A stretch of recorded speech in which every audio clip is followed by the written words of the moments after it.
Hello friends, आप लोग कैसे हैं? उम्मीद करते हैं आप लोग ठीक होंगे, आप लोग हेल्दी होंगे। फ्रेंड्स, आज हमारे एक स्टूडेंट ने क्वेश्चन किया है कि फ्रॉग में रेस्पिरेशन किस तरह से होता है। तो फ्रॉग हम जानते हैं कि एम्फीबियंस होता है जो कि वाटर में भी रह सकता है और लैंड पर भी रह सकता है।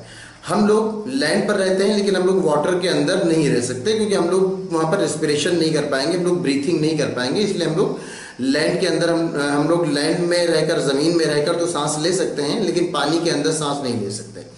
जबकि जो फ्रॉग होता है वो लैंड पर भी रह सकता है, वाटर में भी रह सकता है और उसको दोनों जगह रेस्पिरेशन करना होता है, दोनों जगह ब्रीथिंग होती है, सांस लेता है वो।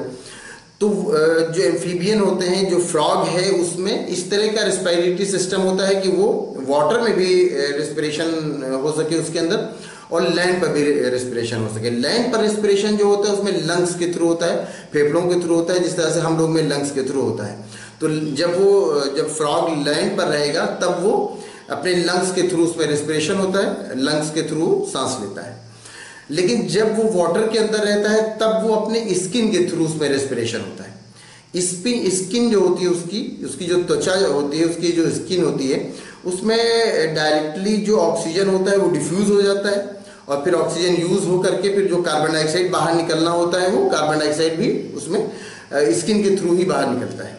तो जो एम्फीबियंस होते हैं, जो फ्रॉग है, उसमें रेस्पिरेशन उसकी स्किन के थ्रू भी होता है और उसके लंग्स के थ्रू भी होता है, उसमें दोनों तरह से होता है। इसीलिए जो एम्फीबियंस हैं, जो फ्रॉग है वो एम्फीबियन है, तो वो लैंड पर भी सर्वाइव कर सकता है और वाटर के अंदर सर्वाइव कर सकता है क्योंकि वाटर में भी उसको रेस्पिरेशन करना है तो वहाँ पर वो स्किन के थ्रू उसमें रेस्पिरेशन होगा और लैंड पर रहेगा तो लंग्स के थ्रू रेस्पिरेशन होगा। जबकि हम लोगों के केस में ये है कि हम लोग वाटर के अंदर रेस्पिरेशन नहीं कर सकते क्योंकि हम लोग स्किन के थ्रू हम लोग में रेस्पिरेशन नहीं हो सकता है, सिर्फ लंग्स के थ्रू रेस्पिरेशन होता है।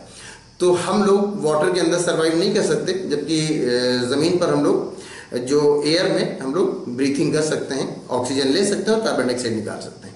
तो जो आपका क्वेश्चन है कि फ्रॉग में रेस्पिरेशन किस तरह से होता है, तो फ्रॉग में रेस्पिरेशन लंग्स के थ्रू भी होता है और स्किन के थ्रू भी होता है।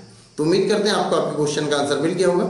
अगर इसमें किसी तरह का कोई कंफ्यूजन है, कोई क्वेश्चन है तो आप पूछ सकते हैं। Thank you.